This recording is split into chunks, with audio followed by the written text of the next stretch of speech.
All right, let's jump right in. We're going to talk about something you see every single day, the weird, sometimes totally chaotic way we decide what's true online. How does some wild idea suddenly become a viral movement? And what separates one person's crazy thought from something a whole group accepts as, well, a belief? It really all boils down to this one huge question, something people have been wrestling with forever. What is the actual meaningful difference between madness and belief? So what's the answer? Well, according to one pretty unsettling view, the only real difference is whether or not you can get other people to agree with you. Think about that. It's not about how true or logical the idea is, it's about how well it spreads. And that idea is going to be central to everything we talk about today. To really get our heads around that, we've got to start with the standard story of how we form beliefs. This is the model that most of us just kind of assume is true.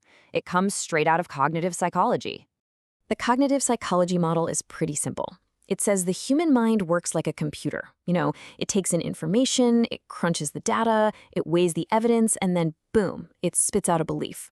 Now, of course, this computer can have some bugs. It can be swayed by our own biases or tricked by misinformation, but the basic idea is that it's a rational process. And you see this model everywhere, right? Especially when we talk about social media. We blame misinformation for spreading lies. We talk about echo chambers trapping people. We point to our own biased thinking. And the solution, according to this model, is always about getting better information. Fact check more, use critical thinking, break out of your bubble. But here's the twist. What if that's not the whole picture? What if our minds aren't just faulty computers that are processing bad data? What if there's something else going on, something much deeper? To crack this open, we have to look at a really famous and, frankly, pretty infamous psychological experiment that just completely shatters this belief-first way of thinking. And that's the Stanford prison experiment. Just look at how fast things went off the rails here. Day one, you've got a bunch of regular college students randomly assigned to be guards or prisoners. By day two, just 24 hours later, the guards are already becoming abusive and authoritarian. By day four, it's gotten so bad that the prisoners are in severe distress. And by day six, they had to shut the entire experiment down. The speed of this is just staggering. These guys didn't have time to sit down and form complex new beliefs about being guards. Their behavior changed first, and it changed fast. So what on earth happened? Well, the lead psychologist, Philip Zimbardo, said it was three powerful forces that basically took over. It wasn't about the individual's personalities. First, you had the situation, the prison setting itself.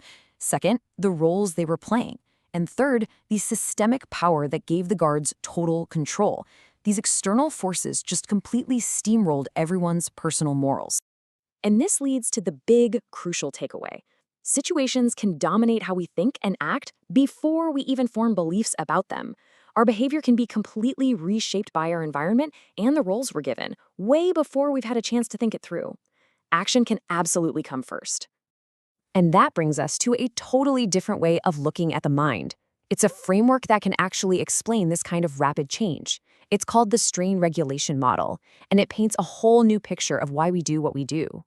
The BKM framework basically takes that whole mind as a computer idea and just tosses it out the window. Instead, it says your mind is more like a thermostat, a system that is constantly trying to regulate emotional and psychological tension, or what it calls strain. Its number one job isn't to find the truth, it's to keep you feeling balanced. And this is where it gets really wild, because it completely flips the script. In this model, belief forms like this.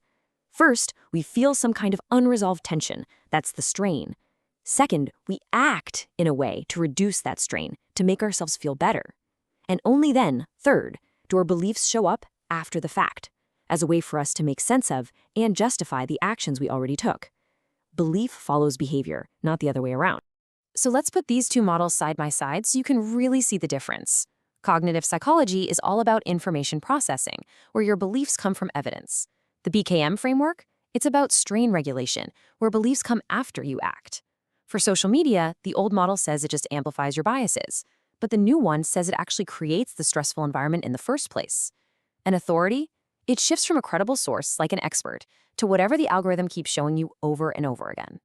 Okay, so let's bring this home. How does this whole strain regulation thing actually look on the social media feed you scroll through every single day? Well, from this perspective, your feed isn't a neutral place for information. It's an environment that's perfectly designed to create strain. It's constantly poking you with these little micro strains, a flash of outrage at a headline, a pang of envy at a vacation photo. But it never really lets you solve that tension. Instead, it offers you a quick hit, a partial discharge. You can drop a like, fire off a comment, share a post. This keeps us all in this constant, elevated state of emotion, always managing these little bursts of strain. And this environment completely rewires our sense of authority. Old authority was based on who was speaking. Experts, trusted institutions, people with credentials. But the new authority?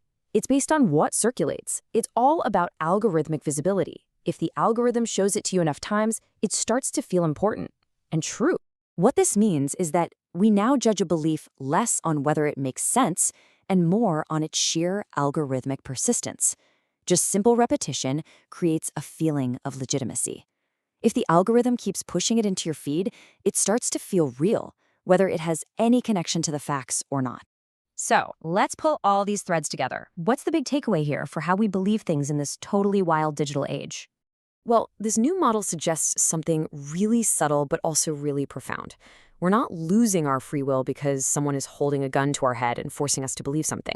It's quieter than that. Our autonomy is slowly being eroded by the constant, low-level management of our emotions and our psychological strain by the very platforms we use every day. It all boils down to this one powerful idea. Humans today do not believe because something is argued well, but because it circulates persistently within emotionally structured environments. And that, I think, leaves us with a pretty heavy question. If our beliefs are really just a byproduct of us trying to manage all this digital stress, what does it even mean to think for ourselves anymore?